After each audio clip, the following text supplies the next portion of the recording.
As I recall it, we are at V'hayiru himirochik. What do you have?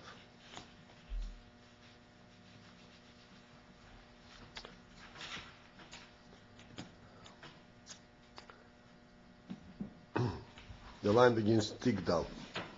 It's about a little bit more than a third down from the bottom of the page. 14 lines up. Huh? 14 lines up.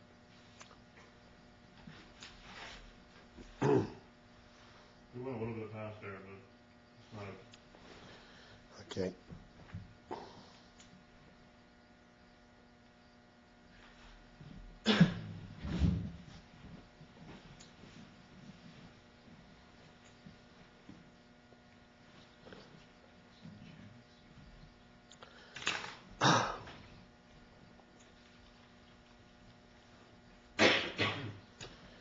Okay, so we'll start from here. So, we said in general that the midos are aroused by the seichel, and thus the midos are entirely dependent on the seichel. The type of seichel a person has, the level of seichel, that's the kind of midas he's going to have. If he has a childish seichel, his midas are going to be to childish and less significant objects. And as it grows, the midas also, the seichel grows, becomes more mature and more significant, and so too the midas grow. Then furthermore, we said that the type of midah that is being developed also depends on specific seichel.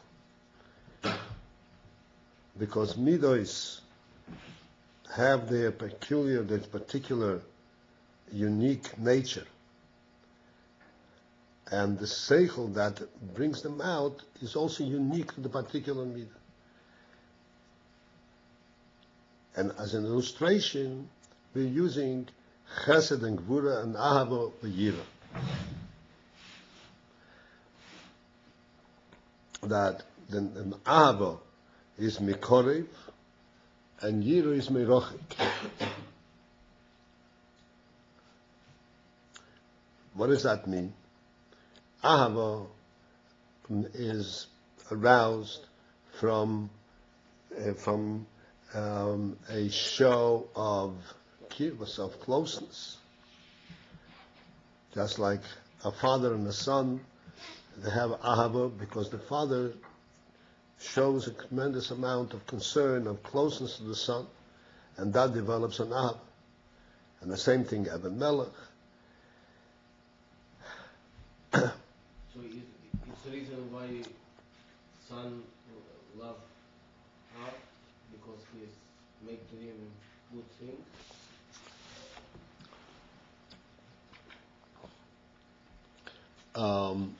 No. There are two levels of ahava in general. We are talking about the level of ahava that's called the functional level, the active level. The active level depends entirely on the seichel, on the person's experiences. But then there is a deeper ahava, which is called ahava atzmis, which is an ahava from the essence itself. That ahava does not need to be developed, and that ahava is not due to any kind of experiences, any kind of transaction, interaction between them. Between a father and a son, there is an ahava, regardless of what their interaction is. We are going to soon learn in the Chumash a ganav. You know what a ganav is? A thief. He's digging under the foundation of the house, b'machteres. So the din is, the Torah says, That if someone comes by Machteres, that itself tells us that this man, this Ganav, is ready to kill if he's going to be confronted.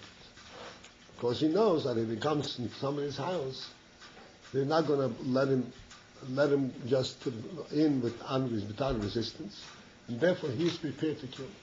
Since he's prepared to kill, therefore he's considered what's called a roidev. A roidev means that he is out to kill you. The thing is, if somebody's out to kill you, then you can kill him, should kill him first. As the Torah says, and then you are completely not liable for murder. Then the Torah says, "Im zorcha Hashem Shalom." If the sun shines on him, so then you're not allowed to kill him. What does it mean? The sun shines on him. So there are many halachas, many derivatives from this statement in Torah. The sun shines on him. One of them is that if it's clear to you, like the sun, like daylight, that for sure he is not aiming to kill you. There's no way that he's going to kill you. He's going after your money, but he's through a tunnel, but he's never going to kill you. Then you're not allowed to kill him. And if you kill him, then you're liable for murder. What is this instance? What is an example? Zoch Hashemesh on the Baal Bayit. No, on the Ganav. If Zoch Hashemesh Olov, then Yeshlei Dom, then Domim Leid. Then he has his blood. In other words, you're not allowed to kill. What is the example of Zoch Hashemesh Olov? And this, if the father is the digger, a father who digs under the foundation of his son's house to get his money, Dysfunctional family.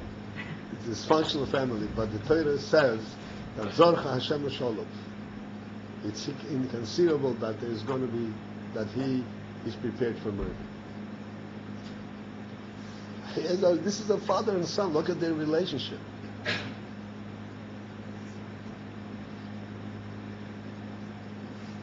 we steal from his son, they wouldn't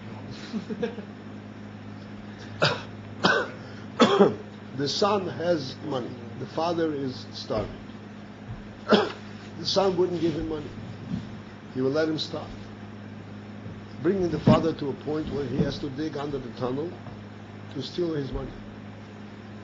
But he's never going to kill him.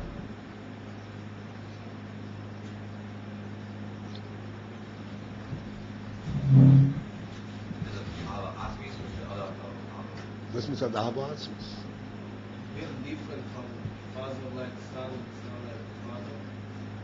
Or it's same? Well, the example that's given in the Gemara is Av, of the father is the digger. The son, he wouldn't say that the sun is shining on him. But a father couldn't kill his son.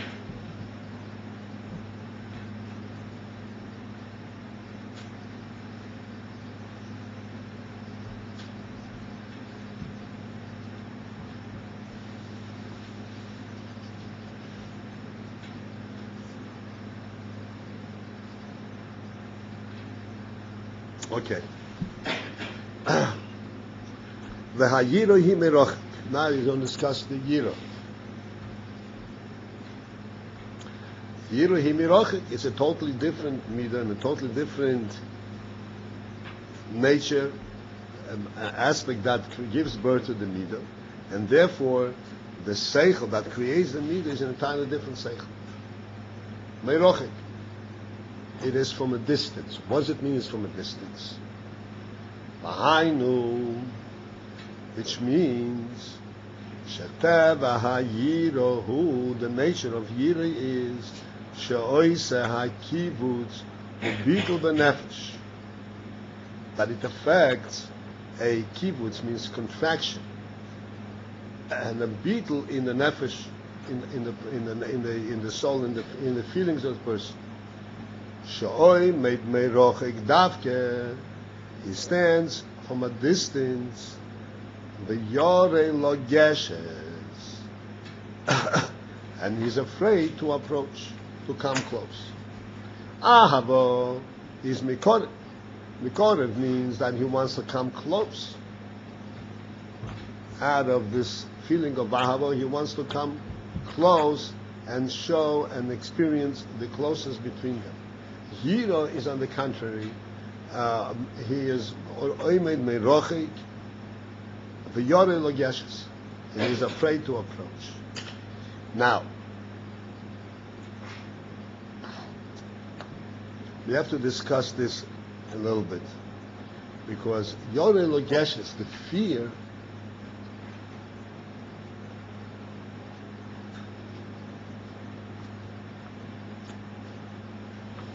we are talking about, you have to understand, we're talking about midos that relate people to one another.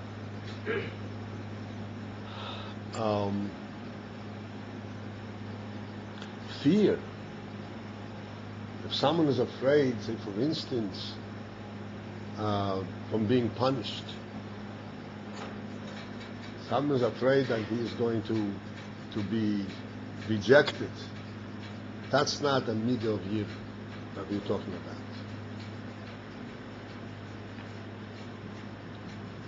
This is not a midah that describes a relationship between the two people. When you say, I'm afraid of him, I'm afraid to go out in the middle of the night because I'm afraid of criminals. That's not a relationship between me and the criminals.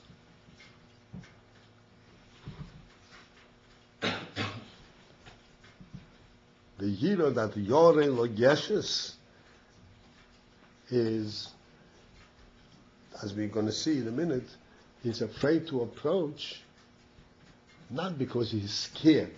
There's a difference between being scared, pachad, being scared, and afraid. Afraid means that he recognizes so much the special quality of this person that he feels so insignificant, and he feels so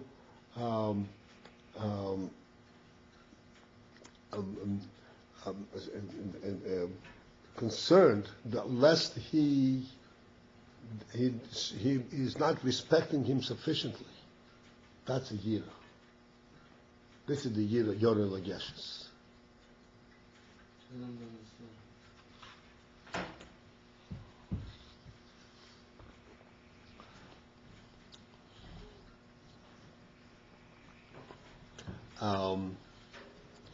You have a crystal, a very expensive crystal ball. You know what crystal is? Cristal. Very expensive crystal vase, or whatever it is. And the smallest error, it falls down and it breaks, and you have a loss, could be of thousands of dollars. Besides that, it's a loss of thousands of dollars. This crystal vessel, this was handmade, and it's exquisite, and you can't even replace it. You can't even replace it. And it's standing on your dining room table. Once in a while, you have to change the tablecloth. And then you have to go and remove this crystal ball, this crystal vase, and you approach it with trembling hands. What will happen? What if I make a mistake? Why if I stumble? Before you do that, you move all the chairs away from your way so that you wouldn't have to go and make an extra step. That's just describing to you, a supposed situation. To make sure that you pick it up, there's not going to be any obstruction, and you're going to be able straight to go to put it down to a safe place and do what you need to do. Are you afraid of the vase? You're not afraid of the vase. But you're afraid how you handle it. So it's so important to me, so I'm afraid to destroy it. Right. You're It's a lack afraid. of respect. It's respect. Well, in a vase you don't respect. You But in a, respect its presence. It's and- chashivas. right, there's a certain similarity to what we learned, but very far. I'm just showing you that the word afraid can be used more properly, in fact. Not in a situation where you're afraid of being hurt, but you're afraid out of respect, out of the situation itself. This is only a, so to speak, a superficial illustration of the meaning of this word. But there is a full-fledged yira that really is a yira out of sheer respect and concern that lest you will overstep the boundary of protocol. No, protocol means the rules of behavior. How you deal with this person. And not because you're going to be punished, but because you have a sensitivity. You're an intelligent person, and you have a sensitivity to greatness. When you see something great, you respect it. Why should I afraid from Talmid Chacham? He's very, very smart. I like smart things too. Why should I afraid from him? Right. So let's. I just gave you a little bit, just an in. Let's discuss, see how the Rebbe describes it, and then we'll come back to talk about it.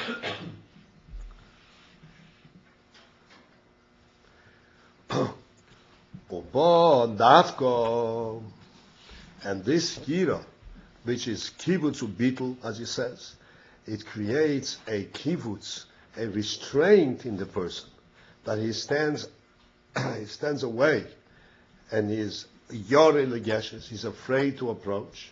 Ubo dafko, and it comes exclusively mehorichuk vehoroime shel hadover hanoira.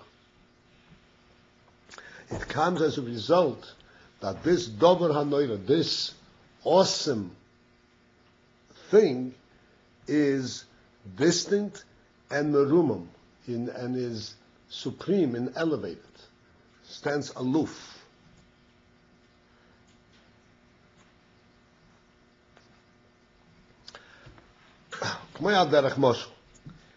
As for example, hayiro mehamelech, the fear that one may have from a king, but not a fear from the king because the king may punish him. Not at all. That's not what we're talking about. But the fear from the king mitzad, because of the fact because of his haflo and reimamus. And I will discuss these words in a moment, but essentially it means supremacy.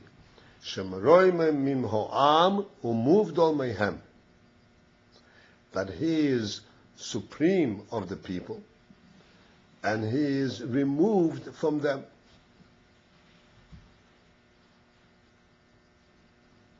And as is discussed elsewhere,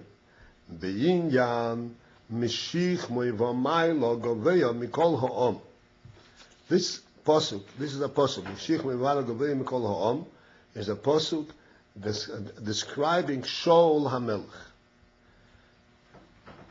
That Shaul HaMelech, before he was king, Shmuel anointed him king, and at that point it describes that he was Mishich Mevamaylo Gaveya Mikolon, from his shoulder on. The expression is head and shoulder above. That comes from this pasuk. And we hear that expression, head and shoulder above the rest. Mishich Mevamaylo, from his shoulder on, Gaveya Mikolon, he is up above all the people. The Hamelech be'etzem hu lemaylo, maylo mehoam.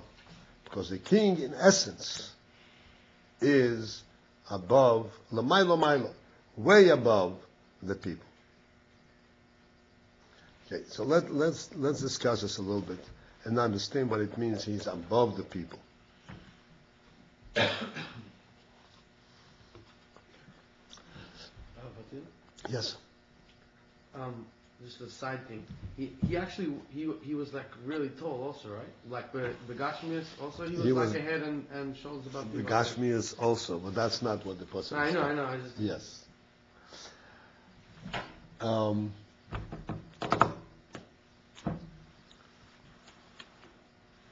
You know, there's an interesting phenomenon. Animals, lahavdil. It could be a horse. A horse is a powerful animal. Really. And no human being can compare, can challenge a horse in terms of physical strength. And the horse obeys a human being and follows him.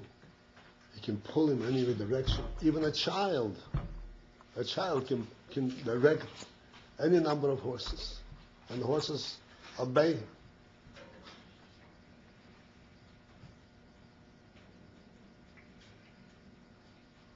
Elephants. Do you know that even wild beasts recognize a certain awe of a human being?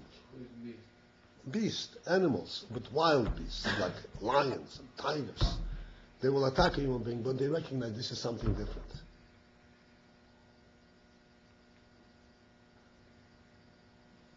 And the truth is that mitzad, the tzelem alekim that a human being has, if a yid who has not lost his tzelem alekim, wild beasts will not attack him.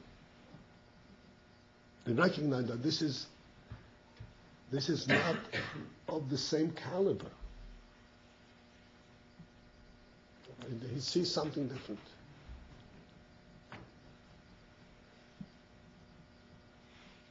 In other words,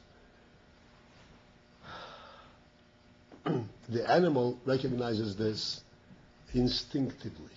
This is not an intellectual recognition. It's an instinctive recognition. That instinctively he knows that the human being, he sees somehow, is impressed that this is his boss, this is his rule.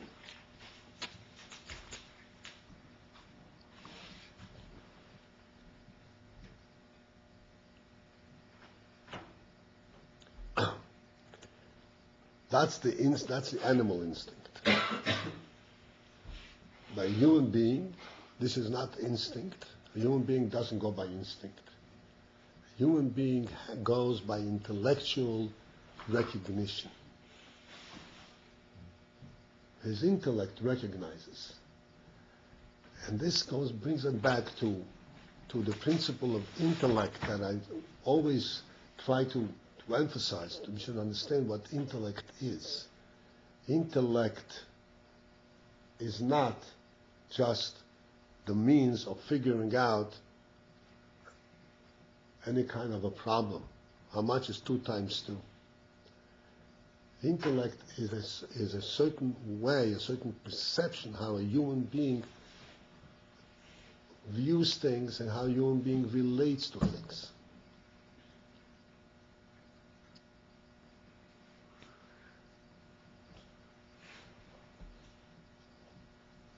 Like the Rebbe describes that an animal can walk on crystals and you wouldn't know the difference. An animal can walk on living things and wouldn't know the difference. Tramples. If he needs his food, he can trample on anything. He wouldn't know the difference.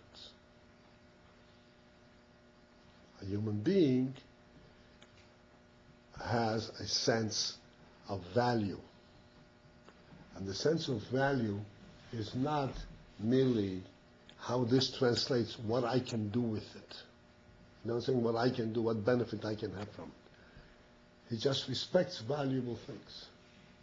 The Torah says, there's a mitzvah in the Torah, we learn that from a pasuk that speaks about trees, but in principle this is a general, Racham explained that this is a general prohibition against destruction. You may not destroy something valuable. To take a keli, take a plate, and break it for no reason at all is called baltashkis.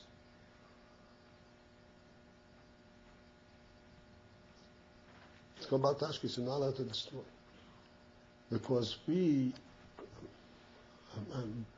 have a sense of value, not only the way what use I have from it, but something that's valuable, we have respect for it. That's what a human being is.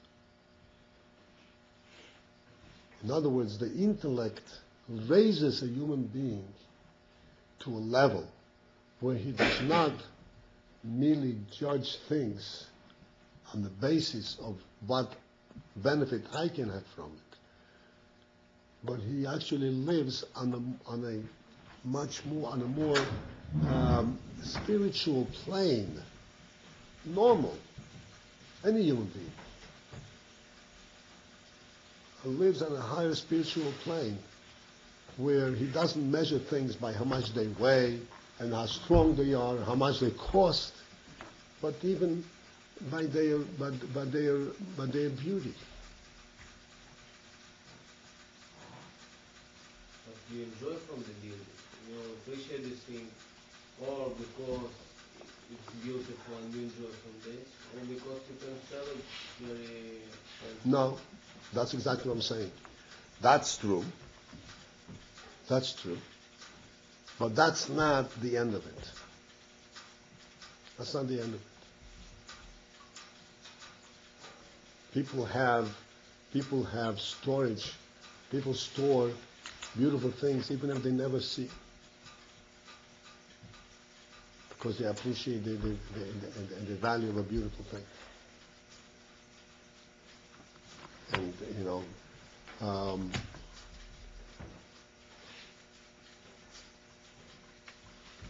there is, for instance, if you want to buy a vase, if it is handcrafted, and what handcrafted means? Made by a human being, by human hand, not by machine. It has a special value. The machine can make it much more perfect than a human being can do it. Machine does it mamish perfect. Every light is perfect. A human being cannot make it as perfect as a machine. And yet handcrafted has, and price-wise, goes all the way out. That's the real costly thing. You understand? Yeah. I respect the work of somebody who's worked like long time on this. I respect this. I feel the value. Why? I respect him. Why? Human. Because there is a sense of talent. There's a sense of it's a different quality. It's a living thing. Even though, as terms of usage, there's no difference. Not only there's no difference, perhaps it's imperfect. But this imperfection becomes beauty, because it shows a human talent. These are important things to understand, that the human being really lives, the world that he lives in is the world that is defined to him by his intellect, not by his hands and feet. This is what tells him that the world exists. Because he sees it, he understands it, he makes sense, he sees it. His intellect tells him this is a world that has a value and that has a purpose, and he relates to it at that level. Yes. You started by saying about animals that they recognize. I don't know. I didn't understand whether it's instinctively, but they recognize in man or something. I didn't understand the connection. Like this that they recognize in man. You were explaining about Meshichme, all these things. I lost the line of connection between All man right. and the. No, I'm just, yeah. He says over here that he's movdul mehem, he's separated. Maybe he's in different category. And I illustrated this from the fact that animals lahavdil see that the human being is not one of them. He's also made from flesh and bone. And yet he recognizes that he doesn't see the flesh and bone of a human being. He sees a different quality, a different being. And that's why he has respect. What? But why is it that? Because you said that by man there is the intellect which you value things that have value by themselves. What is it that animals see in human beings? Okay.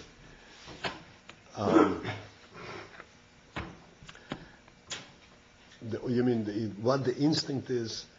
It instinctively sees, like I said, that this is not one of theirs. He is not in that same class. An animal will attack an animal. But a human being is not in his class. The Gemara says, this is Lois in the Gemara, Ein chaya roa mishaletzes ba'odam ela im kein nidma lo kibheima. That a wild beast, wild animal, will not attack a human being unless he appears to him, to the animal, as that it's a behemoth. In other words, if a human being descends down and he loses his intellectual perception, his intellectual level of life, he himself sees the world like an animal, then the animal will mistake him for an animal. But if he sees the world from a human and a godly perspective, the animal will see him as a human being. Will see doesn't belong in him. He's not in his class. Doesn't belong there. This is all human beings. Even God mind, or is that kind of Well, originally Goyim also. Cain, if you learned that Cain had a semen, and a wild beast stood away from him until he killed Hevel. When he killed Hevel, he was afraid that now he's not going to be. He lost his security.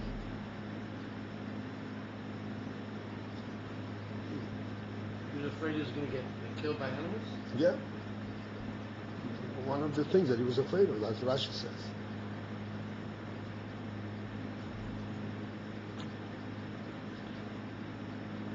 Okay, I mean, there's many ways of illustrating this, but I don't know. My important thing is that I want we should understand the intellectual power that's involved. I want to be sure we should understand what intellect is. That a human being, in fact, sees things from an entirely different perspective than their physical structure.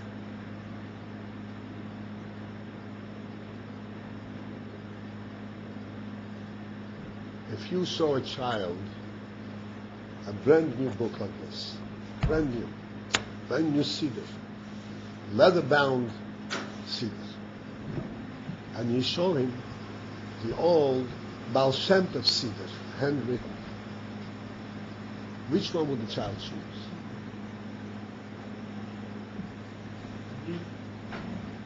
The leather-bound, beautiful cedar.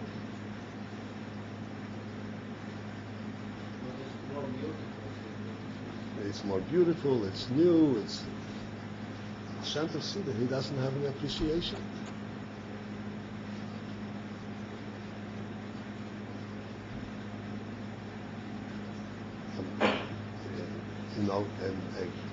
And a person whose intellect is a little bit more developed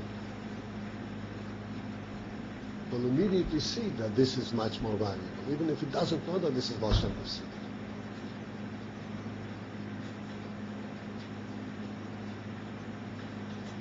not in terms of value, monetary value. It's something of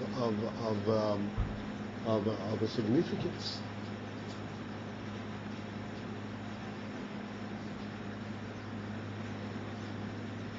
So this is an important thing to understand, and based on that we will understand what Yira is. Because here we're talking about that it has no fear that he is going to, for instance, the mitzvah in the Torah, that you have to have Yira for your parents. Ish ima v'yov tiro. You have to fear your parents. What does it mean you fear your parents? How are you going to fear your parents? Fear parents. How are you going to fear your parents?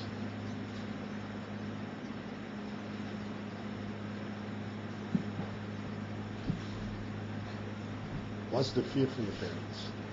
The fear from the parents is the person is sensitive and he understands that to be in this world and to have the privilege of doing of Avodas Hashem, the privilege of learning Chassidus, and the privilege of living like a human being, the privilege of understanding the Lakus, whatever things that he experiences.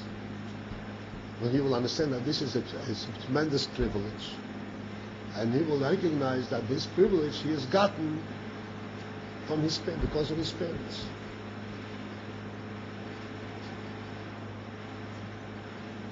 So he will have a very certain respect for them, not because they are so smart, not because they are scholars. It could be that they're not scholars at all,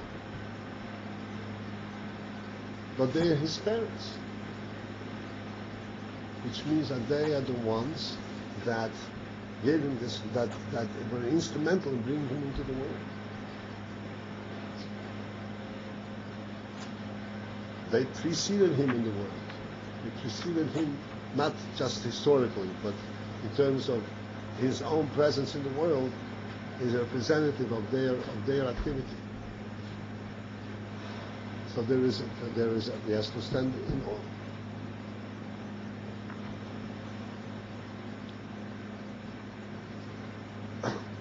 So from this we will understand the principle of Veroimamus and fear that the Rebbe is explaining over here.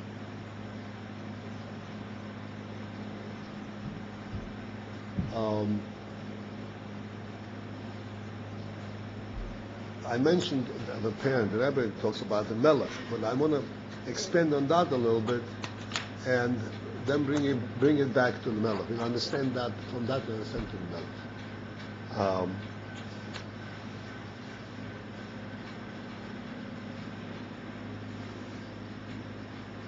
The whole phenomenon of birth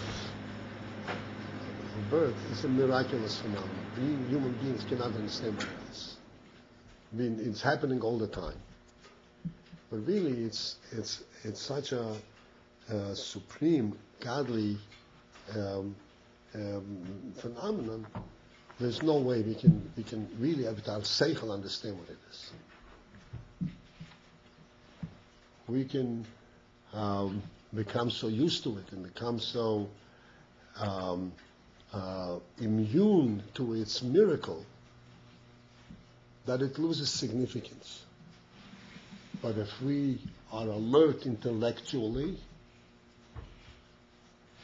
in other words, if we live like a human being, we will be appreciative that this is really a miracle of existence, a miracle of life, which is, so to speak, bigger than life, bigger than a human being, because it's bigger than the human intellect we can understand.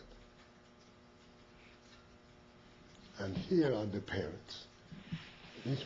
Me and my parents are in entirely different categories, because they given birth, they are a generation before me. When I wasn't here at all when they were here.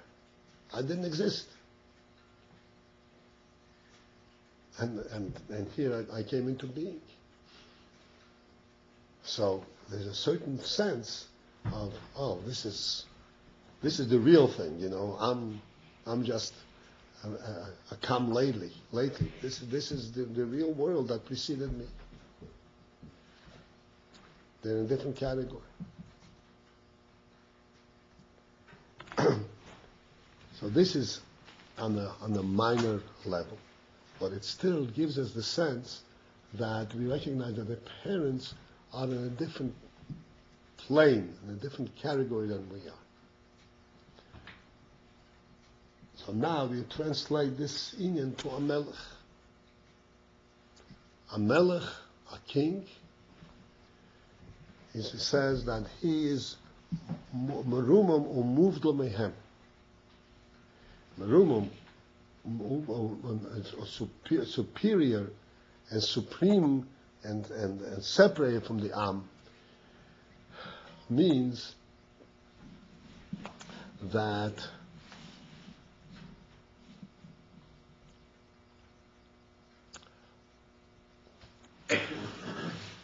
that which is a concern, that which is a challenge to a normal person, the Melech does not even see it at all. It doesn't exist in his consideration whatsoever. Meruma. I'm not sure. What does that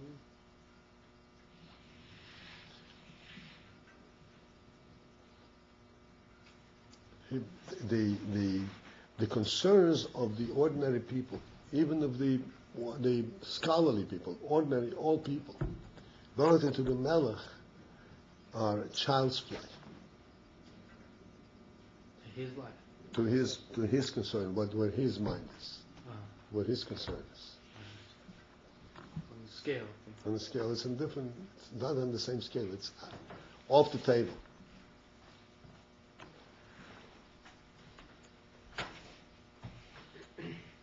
And in that respect, he is really merumim. He is really separate completely. He cannot be put on the same scale. He cannot be measured in terms of bigger and smaller. So let's consider the following. We'll take it from a physical perspective entirely, and from this we should intellectually be able to broaden it out.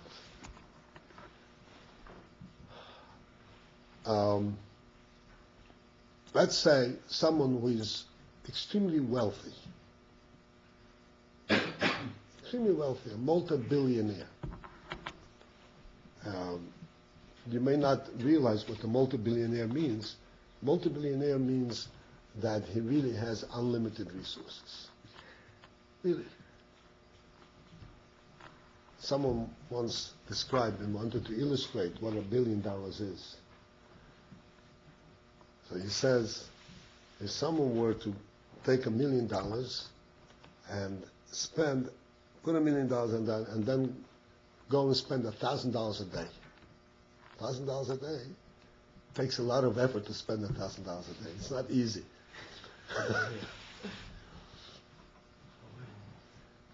It'll take about 3 years before he wipes out $1 million. $1 million. $1 million, right? Takes about 3 years. $1,000 a day? Yep. About 3 years. Mm-hmm. Okay? If you put down $1 billion and went around spending $1,000 a day, how long will it take him? 300 years. 3,000 years.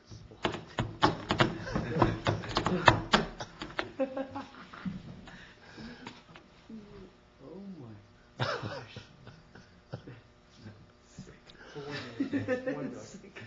$1 billion. 3,000. And that's, I'll give you an illustration, okay? So $1 billion, multi-billionaire, really has unlimited resources. Right? This billionaire?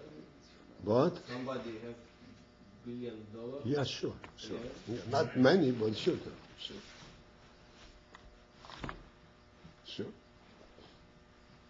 Jewish? Huh? Jewish too. Yeah, Baruch Hashem, they hold up our meisters. That's like $1,000 all the way back to Yitzias Mitzrayim. All right. So that sounds like, oh, he is completely different. And in fact, he's in different character. He doesn't know how much a glass of, a quart of milk costs. He doesn't even know that it costs. I mean, the bills never came to him, right? Okay. Nevertheless, I want you to understand. He has $1 billion, $5 billion, whatever it is.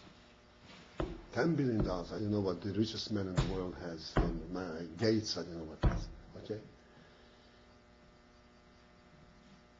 His money and his wealth depends on his possessions.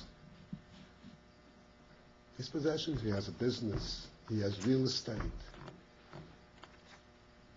he has stashed away gold, whatever he has.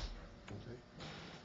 Now, all of these possessions, in real terms, all of that can conceivably dissipate. Was it considered dissipate? It's possible for it to lose its value. It's possible. It's not a guaranteed that the real estate that's worth today, tomorrow or will also be worth the same amount. It's no guarantee. No guarantee. And the value of gold fluctuates, and everything fluctuates. And then a fire can destroy half of his possessions in no time.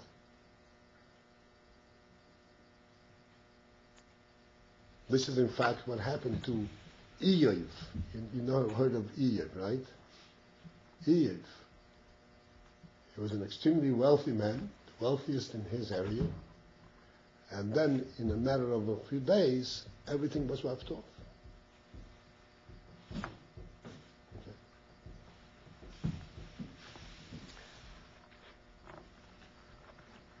Which means that, yes, he has unlimited resources, but it's not out of context. It's infinitely more than an ordinary person has, but it's measurable. It's more than an ordinary person has. Now let's go to a melech. What are the resources of the melech? The resources of the melech are the people themselves. As long as there is a people, there is a melech. And the people, that doesn't dissipate. That's the cloud, that ain't Tzibur Mesa. That Tzibur doesn't dissipate. This is a nation forever. Unless, the few nations that Hashem has said they have to be right. But the nation, this is forever. So his wealth and his place is not dependent on anything that is destructible. Power. Huh? Power. I'm saying, even Para, everything is under Hashem's directive. But in simple terms, every nation that is established is a nation. Para, even after Mitzrayim, and after that, Mitzrayim remained a nation. Yeah? Sure.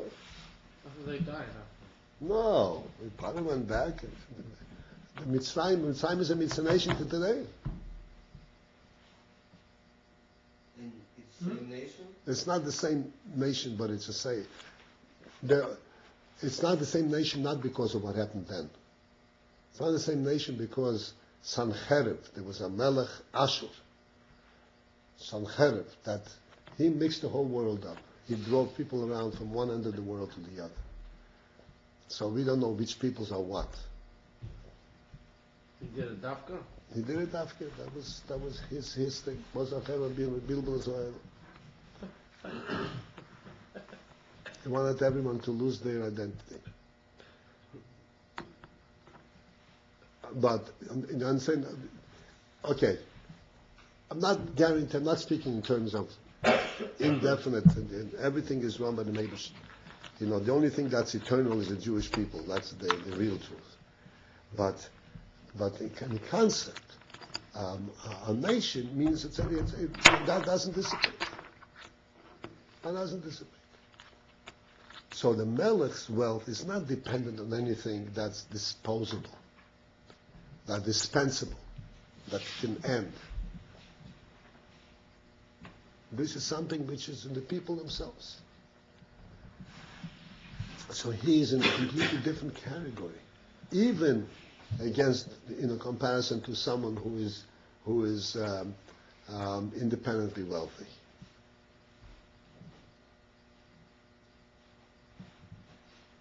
So he's totally uninvolved in the working, in the thought process of the ordinary people.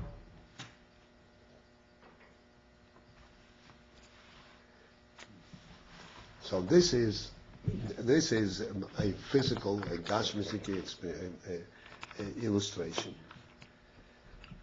But in truth, the important thing is to understand how this is true beruchnius. A melech, in the true sense of a melech that Hashem appoints like a melech, David HaMelech. This is a melech who, in fact, is of a caliber and a thought process that is completely removed from all the people. Apidim Torah, I just want to illustrate to you. A melech from Malchut Beis David is higher than a novi. You understand what that means? He's higher than a novi. When a novi came to the melech, he would bow to the melech. In the Mishkan, in the Beis Hamikdash, no one was allowed to sit, except for Malchut Beis David.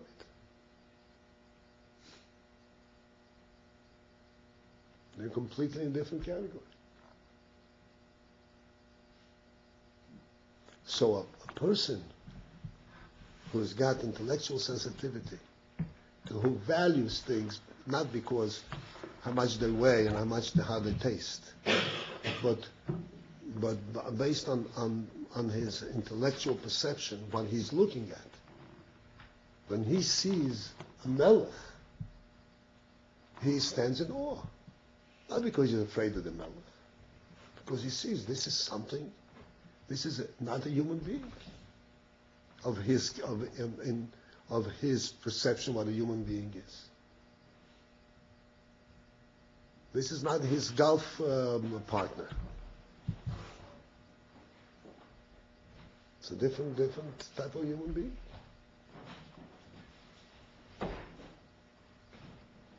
So he stands in awe. This is called Moira. Moira in this case is not fear for one's life. Moira in this case is a true human intellectual experience.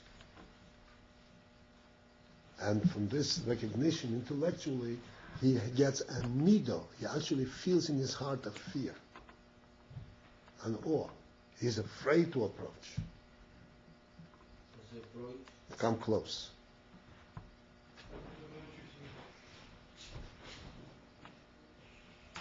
Why? You can appreciate this and respect. Why are you afraid to come close?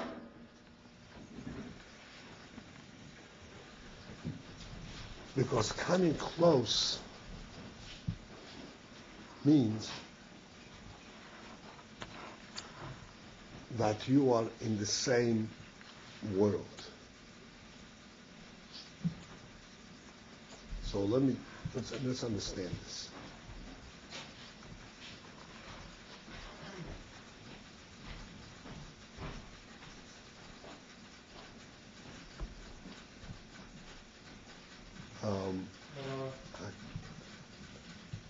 Why are you able physically to come closer to Melech? You're able to come closer physically to the Melech because on the physical plane, he is on the ground and you are on the ground.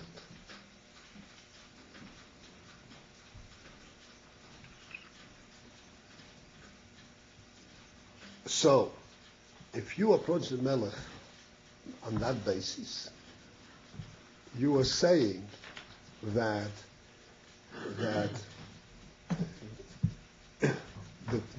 whatever the Melech is, whatever his caliber is insignificant. The fact is, he's on the same earth than I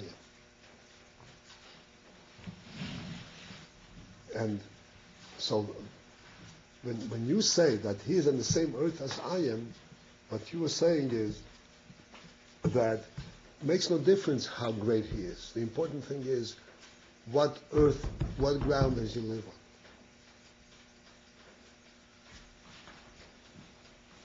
So we share the same earth, and therefore we can approach each other. By this statement, you are in effect showing that you are oblivious. You don't have the human sensitivity. You're like an animal. You only see things from a physical perspective, rather than from a real intellectual perspective. You don't see the difference. You see, I can measure the ground. I can measure physically. I can approach him. Therefore, I can approach him. But he is not. He's physically here, but he's not physically. He's not really here because his intellect is completely beyond. What so important? Close to him or not close to him? What? Why it's so important? Like close to him or not close to him? Okay, I'm asking you, what is so important? That's exactly what I'm trying to say. That's exactly what I'm trying to say, that a human being measures things by intellectual value. What his mind tells him, not what his pocket or what his belly is telling him.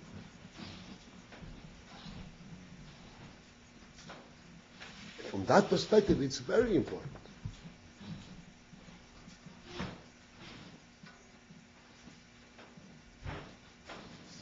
Seems like I make some idol. Wow, he's so big, I can be like close to him. Why? Because if I'm gonna be close to him, Let me ask you something. he's not gonna be so great.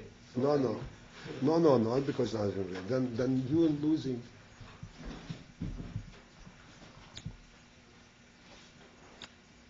To you yourself, is there a difference between a human being and an animal? What's the difference?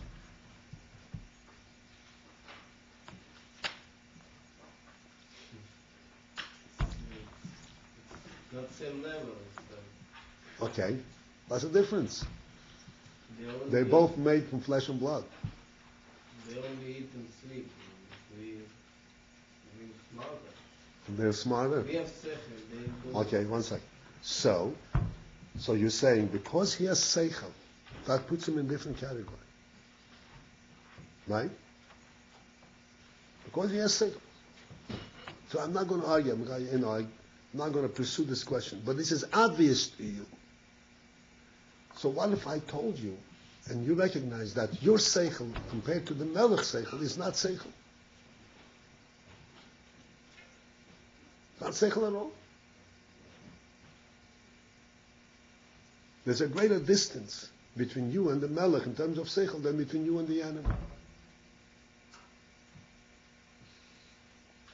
Would you then understand why you feel the sense of awe?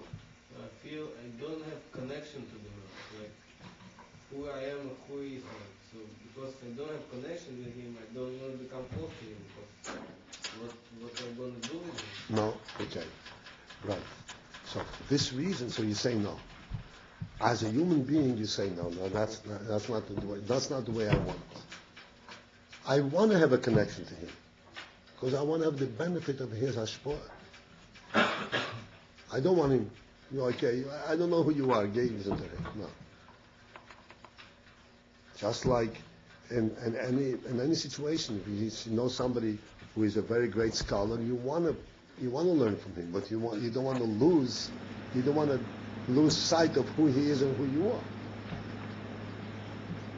You want a connection to him, because by being a connection to him, and you connecting to him, you're also benefiting, you're also elevating, you're getting some of his spirit. But you're not going to try to get his spirit by just coming close, because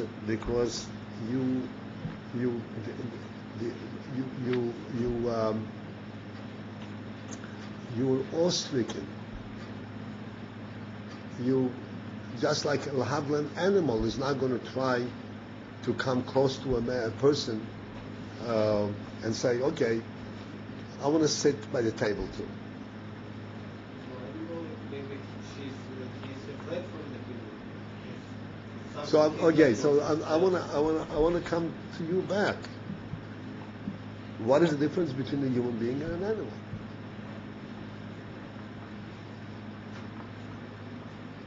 From your perspective.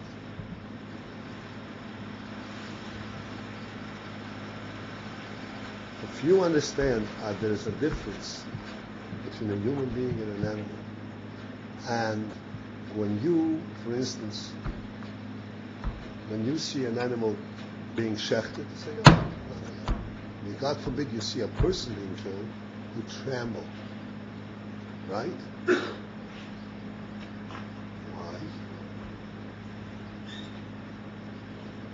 I don't care about it. Not because you don't care about it. Not because you don't care, but because this is something which is awesome. But it's not in my level. It's like human being. Wow. I don't know. But when you see a human being that who is killed, what does that mean to you? You're afraid for yourself, or you see something horrifying happen? But you have to remember, you know the reason he was able to be killed? Because his neshama was in his body. And the body is vulnerable just like the body of the animal. So what's the difference? If an animal gets hit by a car, it gets hit. A human being can get hit by a car. What you hit is the body. What's the difference? The answer is that you don't look at the human being through his body. By an animal, the whole thing is his body. By a human being, the body is only means of keeping him in this world, but his real thing is his neshama. And you have tremendous awe of the neshama. In similar fashion, you project it amongst human beings themselves. Like I said to you before, that there is a human being, a melech, relative to him, relative to him, all other human beings are hardly human beings.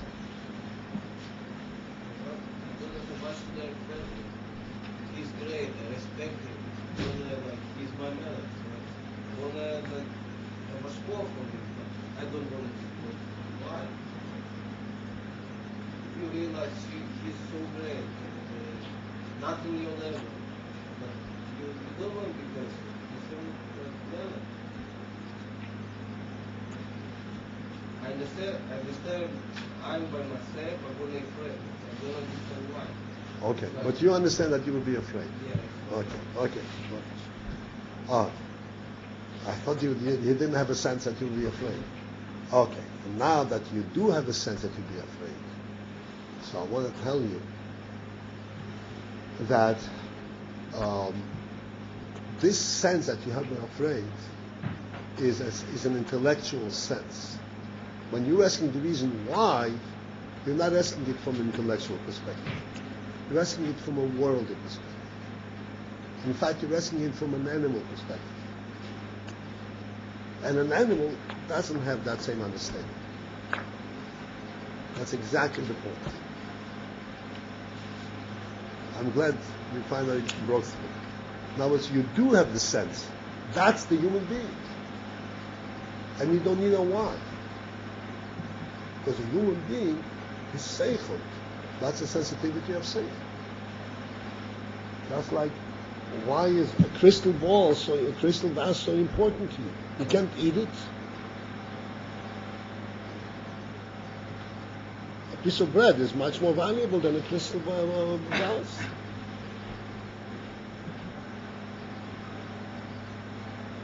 Right? But you have a sensitivity. This is exactly it. This is the human sense. This is the intellectual sensitivity. There's no why. There's no practical. Look on picture, beautiful picture. I see beauty not because I'm smart, because I look beautiful. No. Because you're smart. You think the cat will also see beauty? Oh. We have very smart people, but they don't like pictures. That's right. And there's different talents.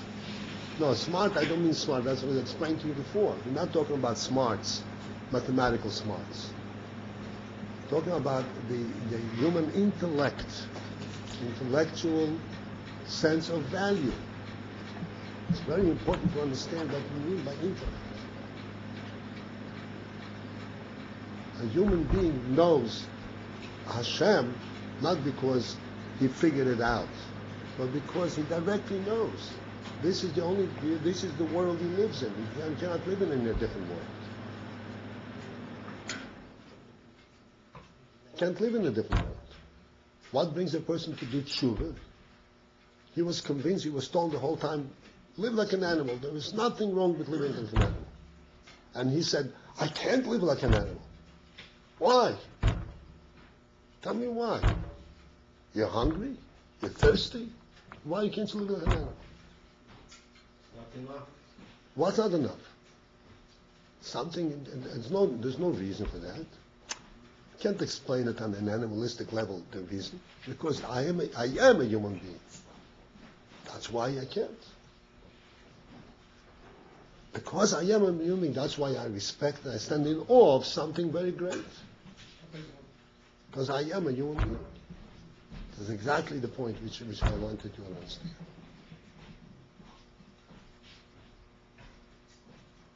And this quality, this human quality, this is very important to acknowledge, very important to develop. This is what we mean by Amunah. What's Amunah? Amunah is a human perception that you have no reason for it. Why? Because I'm a human being. Because I have an Neshama.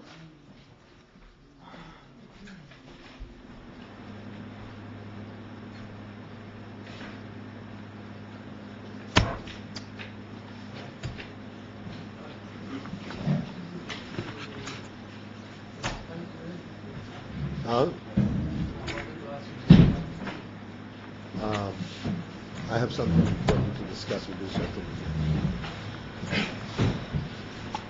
Okay, Moshe, let's start.